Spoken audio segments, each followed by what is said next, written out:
In his State of the State address, Governor Mike Beebe tells legislators in order for Arkansas to maintain a budget surplus, they will have to find new revenue sources to fund state programs. Following the November general election, the 88th General Assembly is much more balanced, with 44 Republicans in the 100-member House and 15 Republicans in the 35-member Senate. In addition, Republicans hold 3 of the 7 state constitutional offices, including Lieutenant Governor Mark Darr and Secretary of State Mark Martin. Governor Mike Beebe was reelected to a second term and outlined his agenda for the legislative session. He told legislators he wants to take another 1/2 cent off the sales tax on groceries, after reducing it from 4 cents to 2 cents the previous 2 sessions. Acknowledging that Arkansas is one of only 4 states with a budget surplus, Beebe says that surplus is small, and if lawmakers hope to appropriate funds for new or existing programs, they need to carefully consider how they will be paid for. If we are to retain the enviable national position we now hold, we must remain cautious and conservative.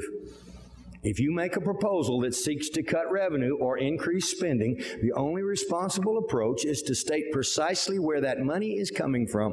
White County Farm Bureau member Jeremy Gillum was elected to State Representative District 49.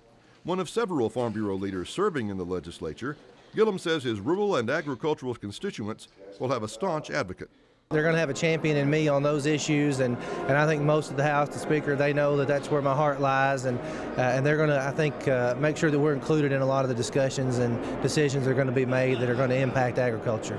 Developing positive relationships with local legislators is important to achieving Farm Bureau's legislative goals. Weekend breakfast meetings have been a cornerstone of Farm Bureau's political action program. 4 legislators from West Arkansas, including 2 freshmen, joined about 24 farmers at a multi-county event in Fort Smith. Discussion included the likely introduction of legislation advancing the animal rights agenda. We learned the priorities of the Farm Bureau going into the session, and a lot of the things that they're looking for. We learned a lot of the things to look for that the opposition, that the PETA and the Humane Society of the U.S. are pushing, and we learned that we need to refute those things and kill those bills and stand up for the Farm Bureau. With 43 freshman legislators having been elected to the General Assembly, County Farm Bureau leaders need to take time to get to know and educate them about the importance of agriculture to the state and their local communities.